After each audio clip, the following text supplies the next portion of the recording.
வணக்கம். 3 students trekking போகிறாங்க. Trekking போகும்போது அரிசி பருப்பு எல்லாம் எடுத்துன்னு போயிட்டு அங்கே மேலே அந்த இடத்துல போயிட்டு நல்லா திருப்தியாக சமைச்சு சாப்பிட்டாங்க. சாப்பிட்டுட்டு மீதி கொஞ்சம் சாதம் இருக்குது, அந்த சாதத்தை வச்சுருக்காங்க. அது யாருன்னா சீனாக்காரன் ஒருத்தன், திபெத்துக்காரன் ஒருத்தன், நம்ம இந்தியன் ஒருத்தன், 3 பேரும். மீதி கொஞ்சம் சாதம் இருக்குது பாருங்கள், அதை காலையில் சாப்பிட்டுட்டு ரிட்டர்ன் ஆகணுன்ட்டு பேச்சுங்க. அப்போது சீனாக்காரன் சொல்கிறான், இன்றைக்கி நம்ம கனவு காண்றோம், கனவுல என்ன இருக்கோ அதுபடி செய்யணும் அப்படின்னு. ஓகே அப்படின்ட்டான் 3 பேரும்.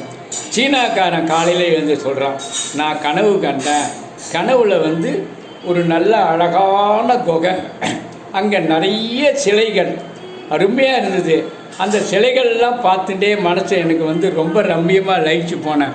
அப்போது கொஞ்ச நேரத்தில் நானும் ஒரு சிலையாகி அங்கே நின்றுட்டேன்னார். அடுத்தது திபெத்துக்காரன் சொல்கிறான், நானும் ஒரு கனவு கண்டேன். சொல்லு என்ன கனவு கண்டேன்னா, நான் இப்படி இருக்கிற நிலையில் இருக்கேன் பாருங்கள், இங்கேருந்து மேலேந்து தேவதைகள் வராங்க, என்னை குளிப்பாட்டி நல்ல துணியெல்லாம் மாட்டி உன்னை நான் தேவலோகம் கூப்பிட்டுன்னு போகிறேன், எங்கூட வாண்டுறாங்க. இதை விட எனக்கு என்னங்க சந்தோஷம். அதனால் நான் அவங்களோட தேவலோகம் புறப்பட்டேன் அப்படின்னு திபெத்துக்காரன் சொன்னான்.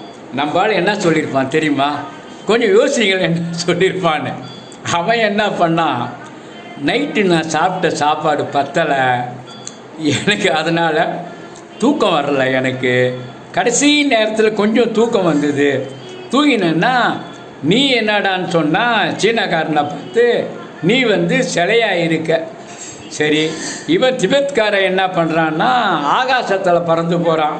ஸோ உங்கள் 2 பேருக்கு இந்த சோறு வேணாம், நான் சாப்பிட்றேன்னு சொல்லிவிட்டு சோறு சாப்பிட்டு திரும்பினாங்க. நன்றி, வணக்கம். ஹர ஹர ஹர ஹர மகாதேவ்.